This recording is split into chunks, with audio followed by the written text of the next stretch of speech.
Jyotirgamaya Mrityorma Amritam Gamaya.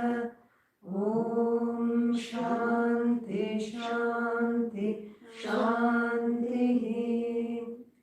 Hari Om Tat Sat. See, before we know how to handle our friend come enemy and companion for births, okay, infinite births, we should know something about it. So what's this mind and why should we control it, and what is the use of controlling it, and what am I going to gain it, etc., etc. So first is Yam varnayitam sakshat shrutirapi mukaiva maunam acharati sosmakam manujanam kim vacham gocharo bhavati. We know that the mind is a very powerful tool.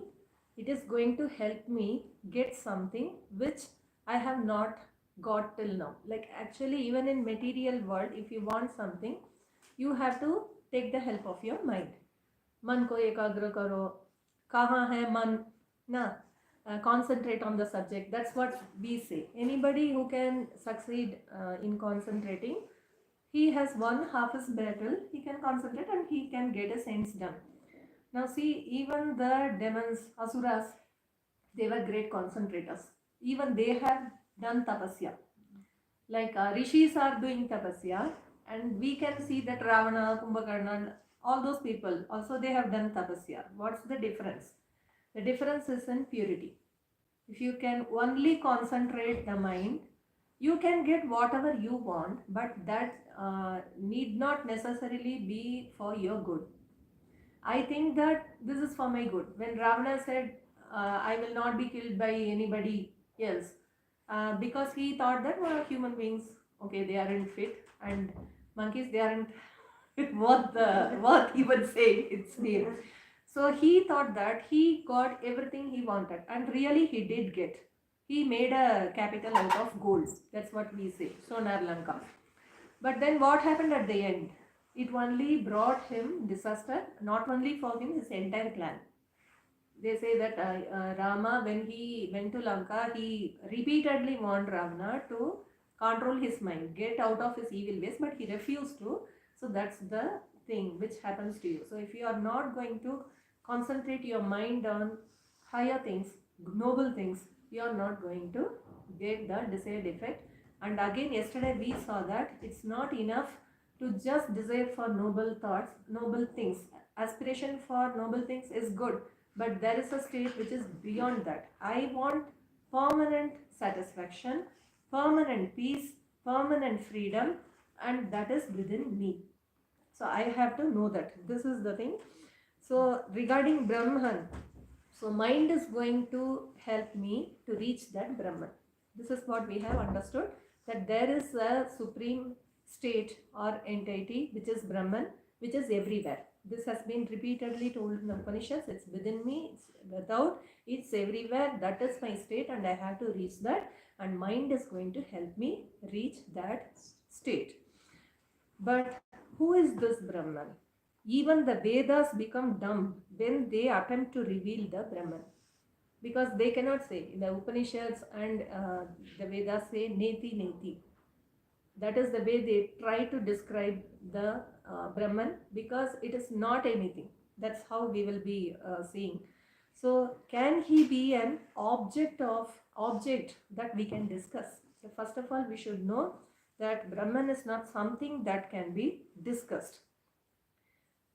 Atha kshanalava matram na labhyate hema kotibhi kvapi tached gachati sarvam brisha tata kadivana hanihi. Suppose if death comes to me, and you see many times we find people telling the doctors, please don't bother about money. I am willing to pay any amount of money. Just make that person stay. So see, you cannot get even a second of your life in exchange for lumps of gold. You give koti gold, say offer any money for that person. But if that person is about to go, you cannot keep it. So if it is, this life is so precious. But if you waste it, then what is more dangerous? Nothing is more dangerous than wasting your precious life. पतितमस्ति दृष्ट्वा स्पर्शभयाद् अन्यमार्गतो याति no पश्यति निजदेहं चास्ति सहस्रावृतं त्वरितः. Suppose if I am going in my way and there are some bones lying there, okay, or some flesh or skin like that, then what we do, we are scared of it. Some murder has taken place, or some lion might go around that bag. That should be here going round and round. So I change my course, afraid of that. But have you ever thought that your whole body is covered with all these things? You are carrying it. Okay, the flesh and bones and skin and blood and whatnot. So it is here. Dravyam yavat vipulam yavat prachura paropakarascha tavat sarve suhruto vyapta yatha shatrabas sarve. As long as you have money and you go on giving it to others, people are happy with you. They are your friends. Whenever they will come and say, "Bhai, thoda zarurat pad gaya hai, aap thoda de sakte ho kya?" Okay, the moment you say no, maybe you are not in need or you find that you are being exploited. And that the same person who has been praising you will turn into your enemy.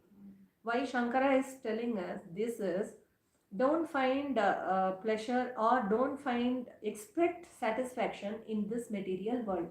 This material world is like this. There are two parts. One is to show that it is temporary and to show that it's disgusting. And the second one is to show that there is something which is very high, very pure, very subtle, which is already in you. So try to disassociate yourself from this flesh, from this body and mind. This is what the Upanishads will tell you. And our mind, hasati kadachet, rauti, shrantam, sad dasha disho bhramati, hrishtam kadapi, rushtam, shishtam, dushtam chanindati stauti. Now this is what our mind does to us. What does it do? Sometimes it's very happy. I mean, we feel like smiling, we feel like laughing, and sometimes for no reason, for reason and for no reason, it will start crying and give us depressive thoughts. And then sometimes it's very tired. After working a lot, no, I'm very tired today, I need to get a break. And sometimes it's so restless that it roams all round, all the 10 directions. We have 8 directions and up and down. So it goes on running about here and there. And sometimes it's very jubilant and sometimes it's very angry and sometimes it's very obedient also. Sometimes it's really obedient. Some very rare days when our mind sets for meditation. And sometimes it's insultive. Not only you but for others also. It goes on giving you suggestions. As soon as you see X or Y, say, oh, this is a nice person. And sometimes, even if you like a person, you get angry with that person. There's no explanation. Suppose if somebody comes to meet you, फिर से आ गया. क्यों बहुत अच्छी तरह से बात करती है आपसे. You like that person, but then somehow you don't like that person at that particular moment. Don't disturb me. I'm not in a mood to talk with you. So this is how it does. And sometimes it praises also. It can even praise me. That's how you get that ahankara. Who is there like me? Okay, there's nobody like me. Okay, then dambhabhimana lobhai kama krodhoru matsarais chetah akrishyate samantat shvabhiriva patitosti van marge. Again he's telling us, suppose if a bone is lying on the road, what will it attract? It will attract dogs, wild animals. They will come and chew it like that. Like that, my mind is attracted on all sides. By what? By desires. By lust. Lust is a very, very gross form of desires. I can have a lot of desires. And then anger and by hatred. So these are the things which pull my mind on all directions. Whenever I see something, I'm so attracted to it, I want to get it. Suppose if I don't get it, I get angry on that person who is not allowing me to get it. I hate that person with all my heart and soul. So this is how the Gita describes. the attraction of the sense objects.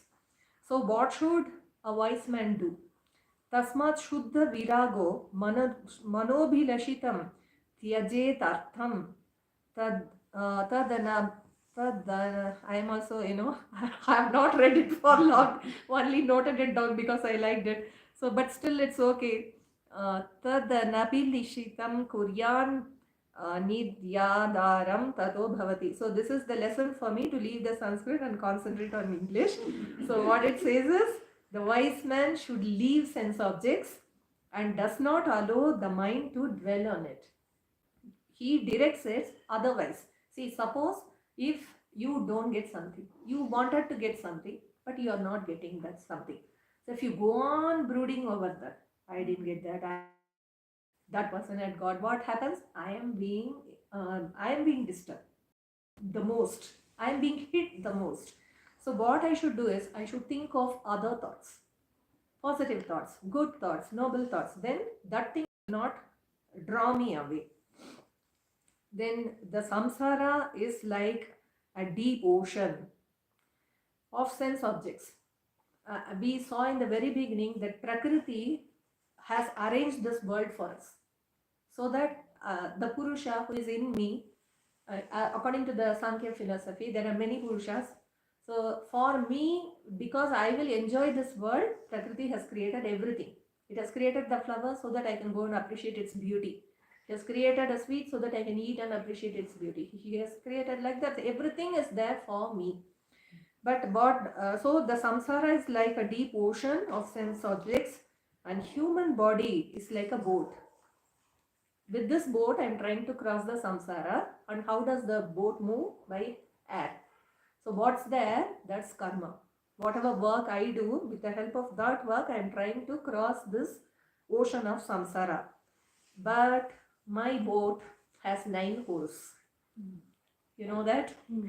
Our ears, eyes, nose, mouth, etc. So it has 9 holes. And who is the sailor of that boat? And he's very efficient, really capable. You don't know how efficient, capable you are. But again, though I am capable, I am lazy. So I am not trying to stop the 9 holes. So what happens? The Vishaya enters through all the 9 things and it overpowers me. I am drowned in that ocean. But if I am intelligent enough, if I can sense the danger, no, if I am going to continue like this, the water is, I am being invaded. That is the problem which we are facing now. We are being bombarded by information. Just see, suppose if there are many studies like how the mobile is auto-suggesting me. Like I leave thinking for myself and I follow the suggestions given by that, and I end up somewhere else. I started thinking of browsing something and I end up browsing something else. So if I can be smart enough, and if I can plug these holes, then what will I have? I will have a very joyous trip. Then my trip will be very nice. I can see all the things and I can enjoy it, but still I will not drown. I will cross across the thing. So only that person who has succeeded in plugging the holes, or in other words, that person who has succeeded in controlling his senses, sense organs, all these things, he only can cross this samsara. Okay, then how am I going to control myself? Number 1, the main thing, and the Upanishad says the hearing faculty. Yes, first your eyes may go, you can't. The first thing is you can't speak, you can't see. Okay, but you can hear. The first thing you come to, that's how Prahlada heard all the Shastras. Abhimanyu heard how to fight, etc. So the hearing thing, what we do is, we like to hear thoughts. We love to hear gossip. It's so interesting. Always hearing good thoughts, boring. If you have some spicy talk, okay, those blogs are more famous. So by finding, suppose I really can't stand a person, and I go on finding faults with that person, and I'm discussing it with the others also. what's going to be the result? Is that person going to die? Suppose if I'm always cursing that person, okay, he's such and such a person, he's like this, he's worse like that person is not going to die. What is happening? Only the hearer in person. See, look at Holy Mother's words. You can only find faults if your mind comes down to that level. Then only you can see the fault. Swamiji gives this example. I was told it earlier also. A baby is lying in the room. A thief is entering that room. It doesn't know anything. He can even, the baby can laugh at the thief, smile at the thief, because there's no idea of thieving in its mind. So like that, if I am only when I will, and the most dangerous thing as regarding the karma samskaras, whatever I will say, I am coloring my mind with that. When I'm finding a fault and when I'm enjoying finding fault in that, you know what happens? Finally, the fault gets forgotten. Only what do I say? The sinner gets forgotten, only the sin remains, like that. You forget that, even that fault, you forget that person. What happened? That also you forget. But only this restlessness tendency has come inside you, and what Some kind of bitterness. a bitterness, and you can't stand near such a person. He emits negative vibrations. You go to that person, you can't stay in that place for more. You will feel that you are out of oxygen. Because the moment you come to him, he's always grumbling. He's always telling faults. Why? Because what can I say? Her mother-in-law, maybe she gave her something. Now that mother-in-law is dead, she's up or down or wherever she is according to her karma. But you are carrying that mother-in-law in your heart till the end of your days, when you have become a mother-in-law and a mother-in-law and whatnot. So this is what happens. Finally, you are the person who suffers. That's what Vedanta says. Then again, the tongue says lies. It's very easy to tell a lie. So difficult to say true things. Tell a lie and you escape immediately. People are not always going to come and verify. Okay, suppose if I have lied regarding a money laundering case, the CID will or ED will come and search for me. Otherwise, who is going to check? It's very easy to just tell a lie and get out of that situation. But again, who is affected? I am the person who is affected, because it becomes a habit. I can't get out of that. That's why Thakur insisted on this Satya. Even when he said that one night, he said, I'll go to your home. He didn't, he forgot. He had so many visitors. But then he went there, the door was locked. He tried to call the person. Now that guard is somewhere in. It was a winter night, most probably. He was with his wine bottle or whatever he was with. And what Thakur did was put his toe inside tried to put his leg inside the gate and said, I have come. So why did he go to such extremes? Only to show us that the power of habits is tremendous. The downward spiral is so easy to go. You will not even know that you have gone down so much. So try to stick to that truth, so that you will become benefited. And what happens is, by all these bad habits, your mind becomes heavy. See, as it is, we are carrying enough samskaras. I have my own Janma Janmata. Suppose if I say I have been born 30,000 times. So I have, in that 30,000 times, sometimes I live till 50, sometimes I have lived till 80, and maybe I have lived, 6 months I'm gone, like that. So doing all these things, let us say I have lived for 20,000 years. So 20,000 years, samskaras is there in me already. So why am I borrowing other samskaras? Is it enough? Do we have, don't you have sufficient karma on your back? Why do you add more loads? So don't heavy your burden, don't heavy up your mind, leave it. So, and again remember this, that whatever karma you have done in this life or in the earlier, you are going to get their results, whether you want it or whether you don't want it. You have done something, you have to undergo it. So why are you adding more karma phala from others by consulting on them? Again, Mother says, if you find faults with someone, you take a part of that sin. So you have your own sin and you add this person, that person, that person, that person, everyone's, you add drown. That's all. So try to come out of this habit. Try to get out of our bad habits. It's difficult, but it's not impossible. And why is it difficult? Because we have become addicted to that. Okay, any bad habit for that matter, it's just addiction. And that's why they say, get up. I don't want to get up. Then Holy Mother says this. She was not feeling well, so one day she slept a bit. And then after 2-3 days, she didn't feel like getting up. Then she said, no, I am getting inside this habit. No, I have to. Then after 2-3 days, again the clock was set. So this is just bad habit, and just like the addiction, you have to tell repeatedly to yourself, whenever that urge or whenever that tendency comes, think of other things, think of good things. Okay, we should train our mind like this. Then he says, and suppose if there is a tiger and you have put it in a cage with a big lock, it can't come out. However much it will try, first it will try. It will try and what? But we are not supposed to engage wild animals, but this is just an example. And then what it will do? It will just resign to its fate. So like that, our mind, first it will try to go out through all my sense organs. I want to see this, I want to hear this, I want to talk this, I want to enjoy that, I want to do this. But once you shut down these doors, how do you shut down these doors? In meditation. Once you say, I am in meditation, I will not move.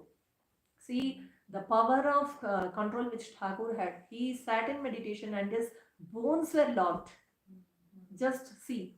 And when he finished his meditation, it will unclick.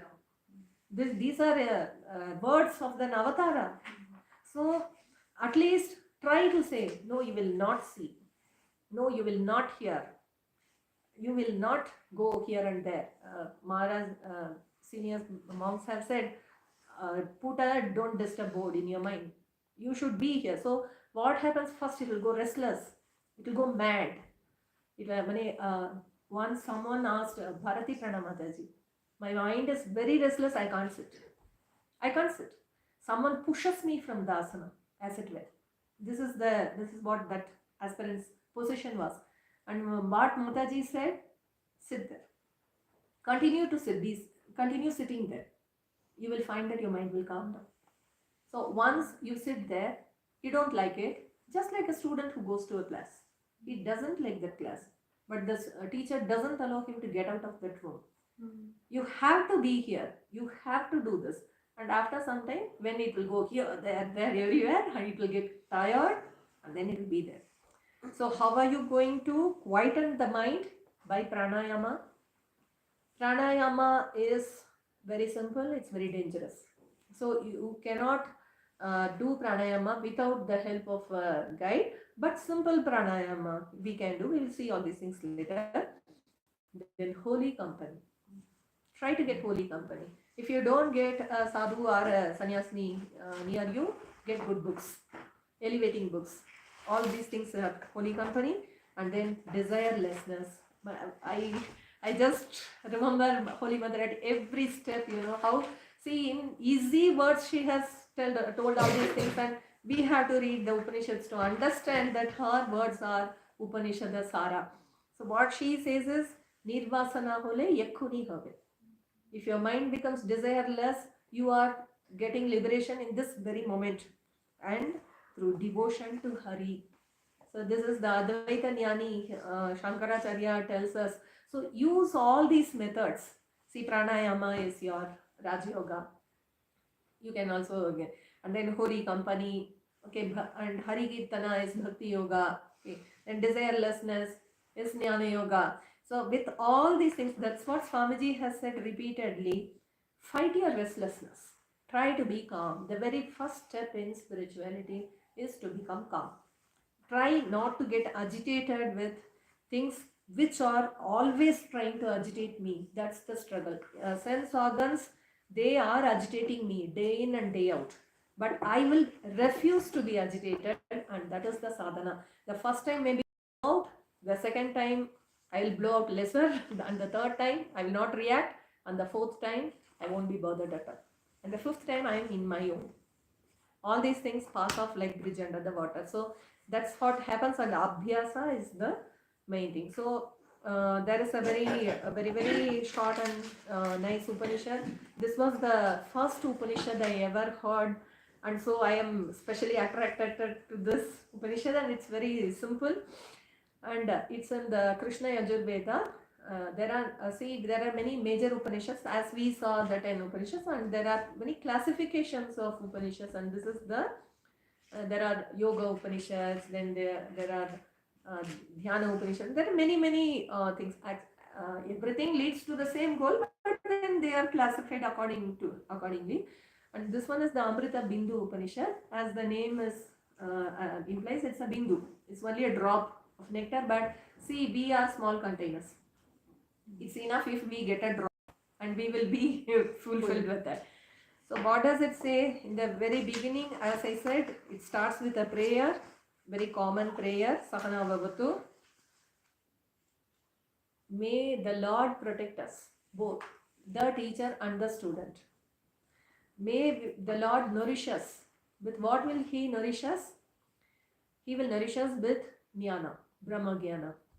May we work together with great energy. Say, suppose the teacher is all enthusiastic and the students are not at all interested. Or if it's vice versa. Students want to learn, but the teacher is bothered only with how much money you are giving me. Okay, you will get special attention. Not like that. And may our study be effective. May it be vigorous and effective.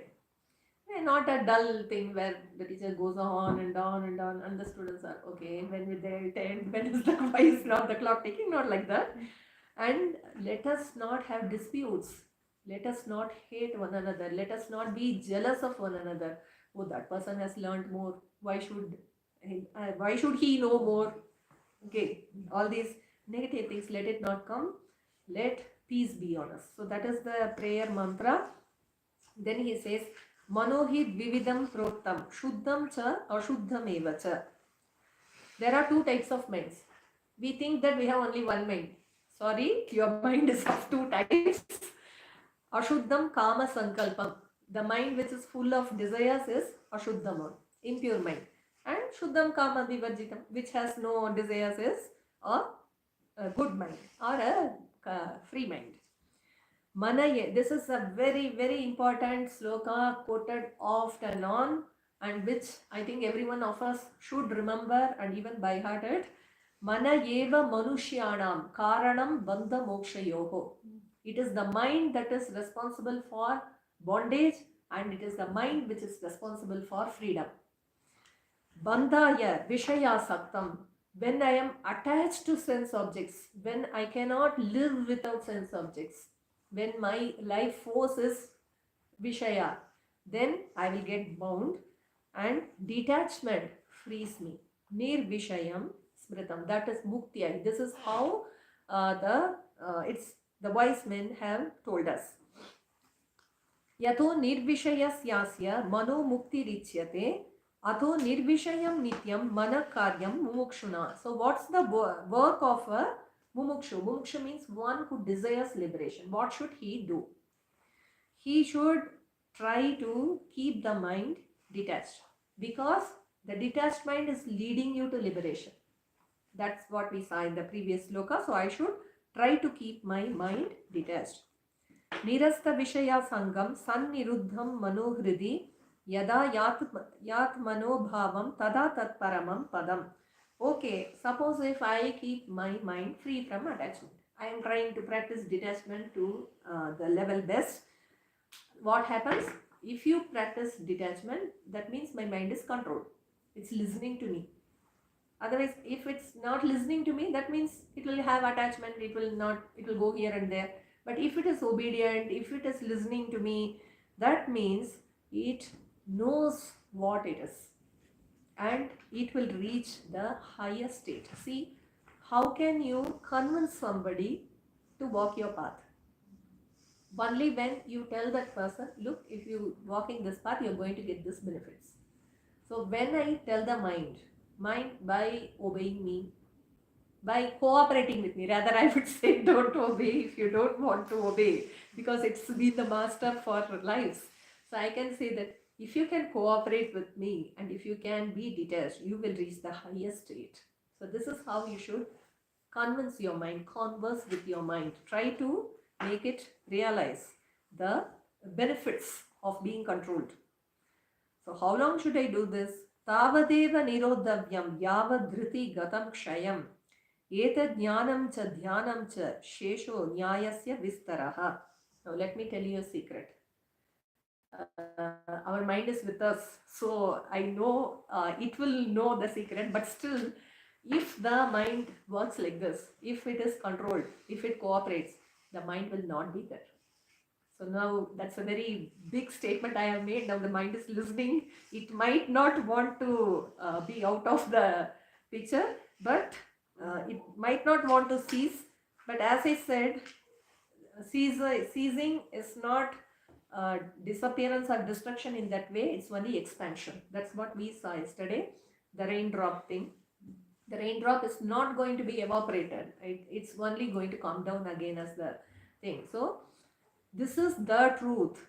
This is jnana. This is the meditation which we should do upon, and all other words are being argumentation. See, repeatedly the Upanishads insist on this realization. It's not enough to just know things, but you should realize it.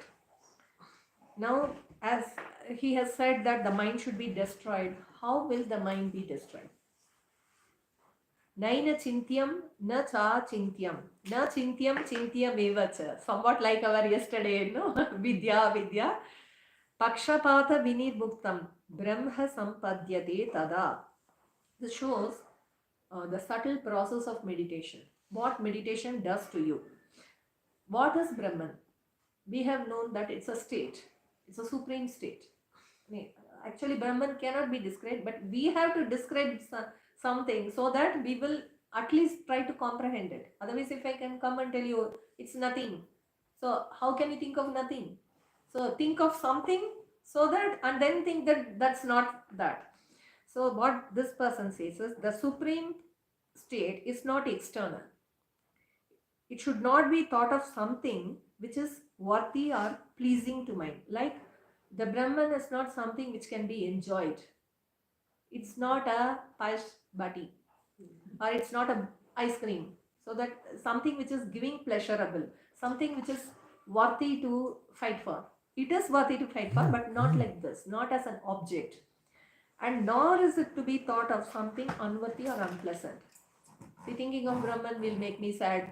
Not like that. It's not pleasant, it's not unpleasant. It's beyond both. Nor is it to be thought of as sense pleasure, but know it as the essence, free from partiality, eternal, and of supreme bliss. Now, this is something with which I can tempt my mind.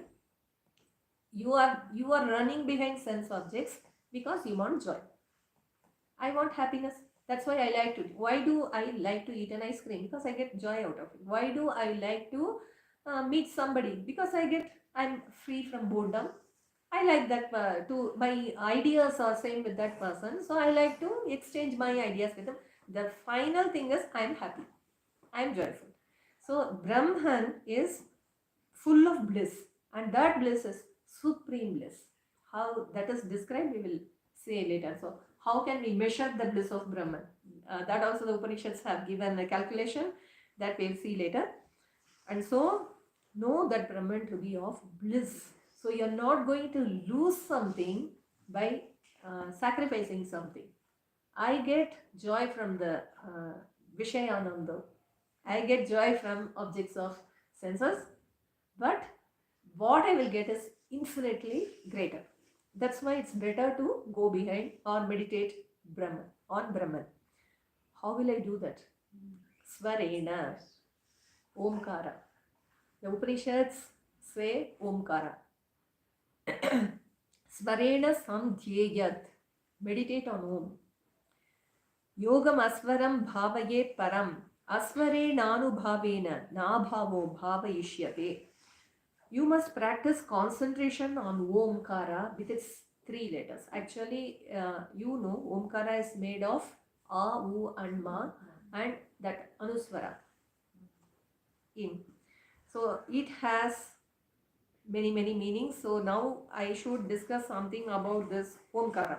A very brief discussion, and there is another Upanishad which is the Nadabindu Upanishad, which says visualize Omkara as a bird. And any bird, Upanishads are partial of Hamsa, the swan. So they ask us to meditate on that Hamsa. Think of a bird. Can I ask one question? The experiencer is inside. Yes. So inside and outside. Okay. Okay. Mind is also matter. Yes. So it is not really the experiencer. No, So it's not the then experience. who is experiencing joy? I'll tell you that. I'll answer you. What is the name of Upanishad you just said? Nada Bindu. Nada. I like all bindus because they are over fast and sorry because they come to the point. Like we are modern people. We like short things and sweet things. So this says Akaro Dakshina Paksha. It's the right wing. A is the right wing. Vukaras tat uttaras mritaha. Okay, then Vu is the left wing. And Makaram Pucham, the tail. Ma is tail. And Ardha Matra Tutu Mastakam. The Ardha Matra is the head. Think like that of a bird. Then Padadikam Gunas Tasya Shariram Tattvam Uchyate. Dharmosya Dakshinas Chakshur Adharmo Yaparas Mritaha. So there are that Sattva-Rajatama, 3 qualities, because without that you can't have any creation. How can the bird come without these qualities? So the till its feet and other things, the lower portion of the body is Rajas and Tamas. And Sattva is the main word. And Dharma is its right eye, Adharma is its left eye. Okay, see, nothing is left out in the Vedas, Upanishads. Then there are 7 lokas described in our scriptures. So Bhuloka is its feet, Bhuvarloka is knees, Suvarloka is above that, then Maharloka is its navel, heart is Janaloka, Tapaloka is its throat, Satyaloka is the center of the forehead between eyebrows. So like that you have to think of that bird. That's what the Upanishad says.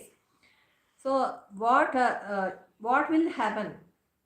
There is something which is beyond these lokas. Like yesterday we saw, we shouldn't be satisfied with lokas. We should try to transcend the lokas even, because the lokas are something which see, it's a subtle comprehension, but still it's within matter. Like as you said, it's not the Atman. It's not the, it doesn't have the sense of Atman. For example, I'm enjoying everything in this world. Then I will die and go to that heaven. Heaven is the loka which I don't know. I haven't seen.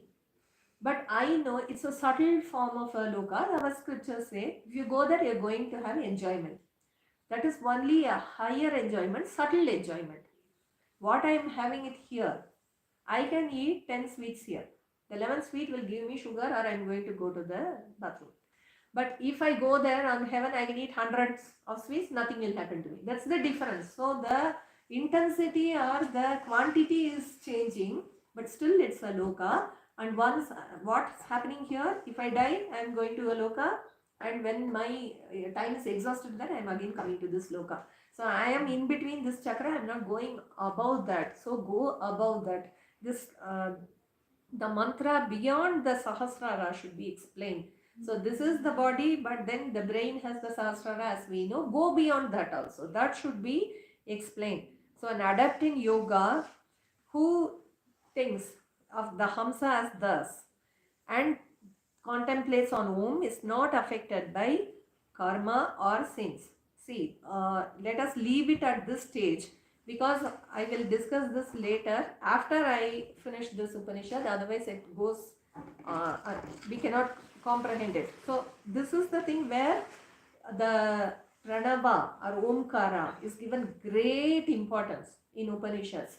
That is known as the Shabda Brahman, and it is also known as Udgita and Akshara. These are the names that is given to this Omkara, and this is the symbol, and it says that if you chant this Omkara 36 crores, you are going to get yogic union. 36 crores. So you can have a counter and try to quote that. Well, so first we should practice on this one more. Then what you will do? You will practice without giving importance to this letters. That means this is a shabda thing, and I should think of the ashabda. Okay, just hear and keep. Okay, and I hope at the end of the day you will try to understand. You will get an idea of what it is. See, Upanishads is in this very short. It's a study of life, one life. The more you study, the more you think, you are going to get more comprehension. But what we can do here is get a glimpse of what it is. So trying to use certain gross symbols to think of the subtle ones. So this is what they are trying to do here. So what I should do is, first I should think of Omkara with its letters, with its divisions. They say that A represents Brahma, U represents Vishnu, and then Ma represents Shiva. So if you think of Omkara, you're thinking of all the deities. So many thoughts are there. And another thing, see, till I confuse you, how can I get I get some credit, right? Because first I will confuse you, then I will try to say something, then either you will be out of the confusion or you will say, yes, I have understood. Because that's the only way to escape from me. So that's okay. So Vedanta describes 3 states. One state is this Jagrat Avastha, the waking state, in which we are all there. And there is a term which is used to represent this is Vaishvana. And by meditating on A, we are now going to see what will happen if you meditate on the parts. Like Omkara has 4 parts, and if I meditate on A, then what am I going to have? I will be a master of this world. Because this A represents all pervasiveness. So if I am all pervasive, I will know everything in this world. Whatever is happening in this world, I will have a knowledge of that. So that is the benefit of meditating on A. Okay, what happens? The next state is your dream state. U, that represents the dream state. Swapnavastha, and that Vedic term used for it is Taijasa, meaning me. When I am awake, I am the Vaishvanara, and when I am dreaming, I am the Taijasa. And what will happen if I meditate on U? I will get knowledge, entire knowledge of myself and about everyone. Like nobody can fool me. If you come in front of me, I will tell, oh, you are like this, you will do this. All these things I can say. I will know everything about you. Thakur says in one place, whoever comes in front of me are like a glass door. Like I can see everything within them. This is not that he is somewhat very high, but then, so none can fool me. And then what this person can do is, he can help others get this spiritual jnana. Like he has reached a place, first he has got material jnana, now he is getting some more jnana, he can guide others also. He can give instructions to others. And what will others do? I think they will be like you, trying to understand what I am trying to tell. Okay, then the next akshara is Ma. And that is the deep sleep state. And in the deep sleep state, the jiva is called as the prajna, and it's a state of absorption. You don't know anything. Okay, you don't know what's happening. Even if I go around here and there and do all sorts of mimicry about you, okay, angabangi, what they say, you won't know anything because I am in deep sleep. I am absorbed in myself. So what happens in that state is, you will not have any desire. In this Jagrat Avastha, I have desires. Even while I am sleeping, dreaming, my desires are shown there. Okay. But in this state, there is absorption, there is nothing. But the Upanishad says that every day, why do we get wild if we don't sleep properly? Okay. But you can say from the scientific view that I am rested. I'm told I feel refreshed after having a good rest. I can work with new enthusiasm. I feel okay, fresh, etc. But the real reason what Vedanta gives us, at that time your Jivatman goes to the Paramatman. That is the only time when you join yourselves with that supreme state. And when you wake up, you feel so refreshed, so full of joy. That's why whatever we do is for getting a good sleep actually. Eat well, okay, otherwise you won't, everything ends in sleep for us. If you don't eat, you are going to have hungry, you are going to get hungry and you will not be able to sleep. So It means, Mataji, that if we don't actually connect, you we are will not die. meditating, You will die. You won't survive. we cannot remain sane also. You can't remain sane. You can't survive. Leave alone sanity. You can't survive. So that's the thing which says, but what happens is, I am there in ignorance, because when I come out of that, I am the same person. Yes. But when a jnani comes out of samadhi, he tries to do it consciously. That's what we are trying to do that now. Unconsciously, I'm hearing all this. I don't even know this, that I have an Atma Brahman within me, and this Jivatma is going and taking rest or meeting him and then coming out refreshed. We don't know this. But this is happening unconsciously. But what we will do is try to do it consciously. And when I'm trying to do it consciously, how am I doing it? By dhyana, by omkara. I am chanting om and I am meditating to try to touch that state of super consciousness, which is represented by the anuswara, the stage beyond, which is the turiya avastha. So this is how we should try to make conscious efforts to get in touch with the divinity which is inside me, inside and outside and everywhere. Okay. Then तदेव निष्कलं ब्रह्म निर्विकल्पं निरञ्जनं तद् ब्रह्म माहमिति ज्ञात्वा ब्रह्म सम्पद्यते ध्रुवम्. So now we have seen what is Brahman. Again, see, this is the way the Upanishads are trying to make you understand. They are giving you a method, then again they are showing you what you will get, what it is. What I will get by doing this Omkara Upasana. So now it says that there is a state beyond these three states. These three states I can understand. But what about that state which I don't know? What is that state? What is that Brahman? What I can get by thinking of that? How can I think of that? I should have something to think of that. So it says that it has no parts. That Brahman, it has no parts. It is without change. It doesn't change. I change. My body changes. Whenever I browse my album, I see short or fair or whatever baby sitting, smiling, sometimes or frowning even. Nowadays, we try to be conscious in our photos, okay? Always smiling or having a decent face. Okay? So some people like to make other faces also. But whenever I try to see my album, then I say, oh my God, was this me? Okay, so afterwards, my body, I am going to the school, I have changed. Okay, then I am going to the college, then I have changed. My appearance has changed, my walking has changed, my demeanor has changed. I am no more that ugly duckling. I am this beautiful white swan. But then I am there. I am there. I am there. Who knows all the experiences. Maybe I won't know what I did as a crawling baby. Someone will come and tell me, you were like that, you used to cry for chocolates, and they will tell it in front of everyone, maybe in front of my VIP group, and I will think that, Dharani Dvidaho, let me enter the why should you say all these things in front of everyone? But this is what I am. So I am constant, and that is named as the Brahman, without taint. So knowing thus, Aham Brahmasmi, I am Brahman, one attains that state, Dhruva. And once you attain that state, there's no toppling of seats. Suppose if you know that Aham Brahmasmi, I am Brahman, then you won't topple. Okay, your seat won't go away every 5 years. So that way, I reach that state firmly.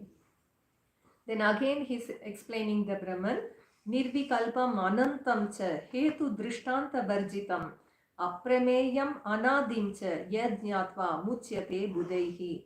So Brahman is constant. That's what we saw now. He's sthir, achanchal. There is no restlessness in it. He's infinite.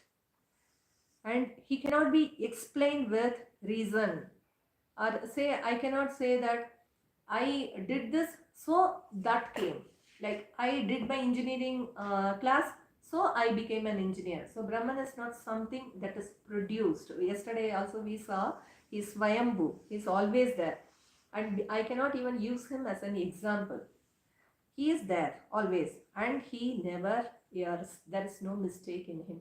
See, a spiritual person never makes mistakes. Never ever. Because he is in the on that state of realization, nothing harm can come out of him, nothing evil can come out of him. Knowing thus, the wise becomes free. So this is the Brahman. Shall I continue? Is it getting too heavy for you? No. Okay. Then na nirodho na chotpatir na baddho na cha sadakaha na mumukshur na vai mukta ityesha paramarthata. So in the higher state, suppose I have reached Brahman, Aham Brahmasmi, I have been doing meditation on that thought, and I have become that. So what happens to me? In that higher state, I realized that I was always free. This is a very wonderful concept which the Upanishads repeat. They are not tired of repeating it. You are always free. Get rid of the notion that you are bound. So at that state you will say, I never needed to control my mind. Okay. Nor is it coming to create something like everything is perceived through the mind. I can see the universe only through my mind. If I don't have mind, I can't see the universe. It's my mind. What do the sense organs do? They are seeing something and they are taking it to my mind. My mind will say whether I will see that or not. If my mind is not there, I won't see. I'm sitting here, I'm thinking like that. My mind is somewhere else. And you will, sometimes they say, how many times have I rung the doorbell? Where were you? No, I was here. So that's what happens. So I'm sitting with my book open, but my mind is somewhere else. So like that, if that mind is not there, you don't have the universe. Okay. Then, nor am I bound. I was never bound. So there's no point of me being a sadhaka even. Why should I be a sadhaka? Because I'm bound. I think that I'm bound, so I'm struggling for to get rid of that bondage. I was never bound, so where is the sadhana and where is mukti? Nor was I a mumukshu, nor am I a mukta. Such a state, it's so even the very thought is so difficult to comprehend. I was never bound. But on the other hand, we feel that we are bound. That's why we are here. We feel that we are limited, we are having problems with ourselves, and that's why we are trying to strive for liberation. But this is what. So think that I am that. I was never bound, so how can I ever be free? Now coming to her question. Chidananda Rupa Shivoham Shivoham. I am that. I am consciousness. I am Chaitanya. I am not some inert object which is lying down. Okay, at the not anybody. I am not a slave of nature or somebody else. I am not a ball which is lying on the ground so that people can come and kick me off. I am not something like a pet when I will be cajoled, I will be taken in lap, or when I am tired of enjoying you, I will just throw it away. No. I am someone who is independent and I am free. Chidananda Rupa Shivoham Shivoham. Now, Eka Yevatma Mantavyo Jagrat Swapna Sushuptishu Stanatraya Vyatitasya Punar Janmana Vidyate. So, know the Atman to be the same in all the three states. As I told you, Jagrat Swapna Sushupti, I am the same person when I am talking to you. I am the same one when I am sleeping, dreaming, and I am the same one when I have had very good sleep.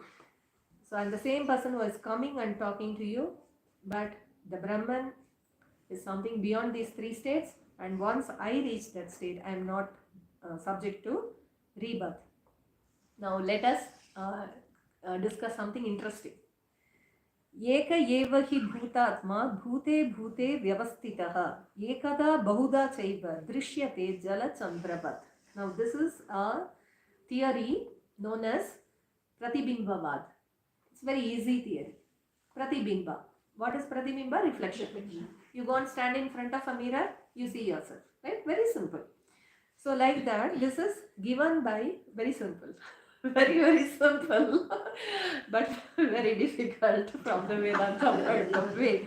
But then it's quite easier to understand this. That's why we need the Bhashyakaras, the commentators. Padmapada was a disciple of Shankaracharya, and he has given this in his commentary describing the Brahman and this Vivarana school, which says Brahman, think of Brahman as a place where, suppose Brahman is this table. Okay, I have two mirrors on that, and what is happening is, I suppose if I have kept it like this, so it's a mirror. What will it reflect? It will reflect the table. Okay, so like that, Brahman is something in which Maya and Avidya are there. Let us discuss what is Maya, what is Avidya later, because if we start discussing Maya, it won't end. You need a separate session for Maya and still it won't end. So Maya and Avidya are there, and Brahman, there are two mirrors I told you. One is a very good mirror. Let's say one is my smartphone, which is a OnePlus or something latest smartphone, and another one is a just born smartphone. It's an old smartphone. One is smartphone. So one mirror will reflect it very brightly, very clearly, and the old mirror, it will have a dull reflection. Like that, Brahman, when it is reflected in Maya, is Ishvara. And Brahman, when reflected in Jiva, is all of us.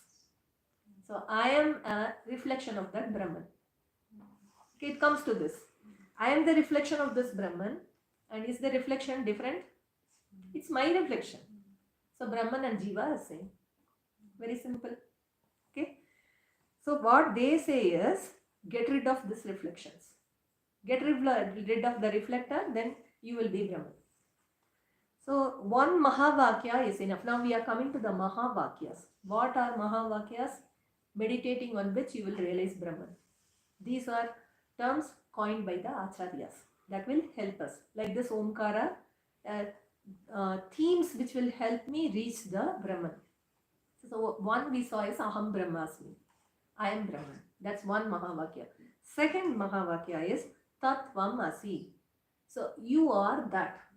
I am that Brahman. Why? Because Brahman is reflected in me. I am a reflector, and so I am reflecting Brahman, and the same person is reflected in the reflection. So Brahman is me, and so get rid of the reflection and I am Brahman. So what is the reflector here? Avidya. Because Brahman in Avidya is Jiva. So get rid of Avidya and I am Brahman. Very, very simple thing. Okay, but so they give an example how the moon is reflected in the water. If it's a calm water, the moon is reflected very beautifully. You have a round moon. Or if it has waves, then you have 1,000 moons. See how many moons we are here. Okay. But we are there because that moon is there.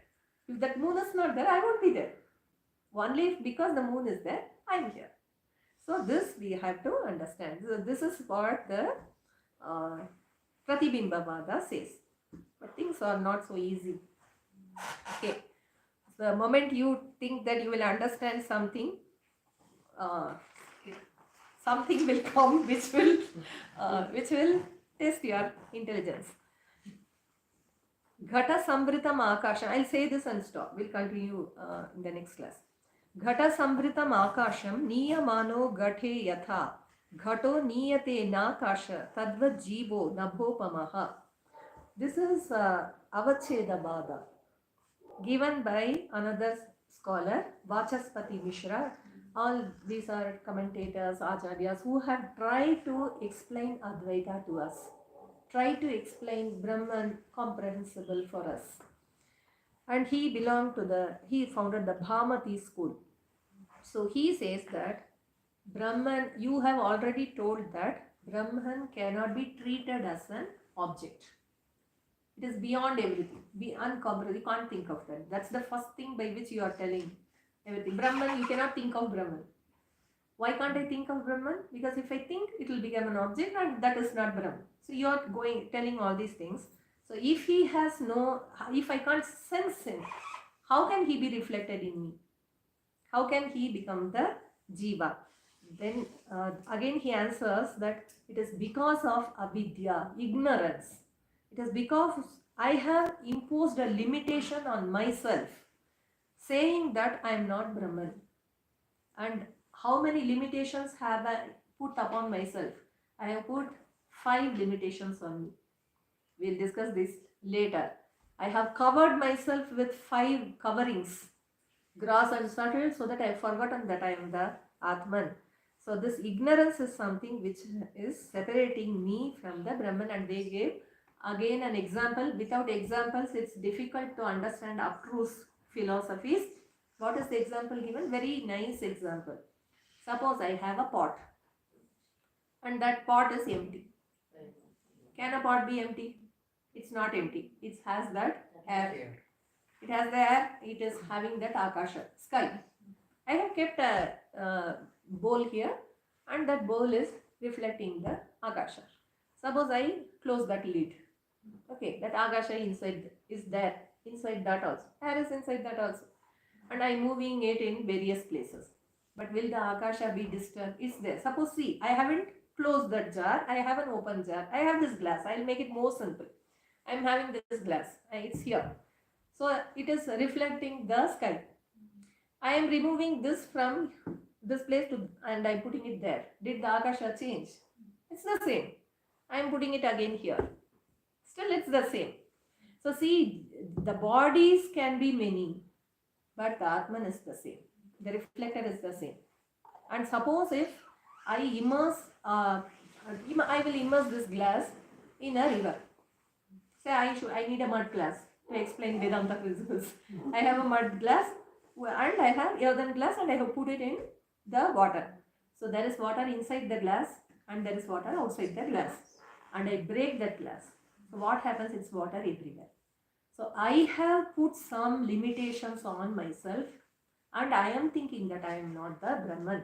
But actually I am the Brahman. Just remove the wheel, remove the avidya and you are Brahman. And here we will stop. Because too strong a dose, antibodies won't work. Have a break and then again come and try to grasp this. Mataji, one question, but slightly from the previous class.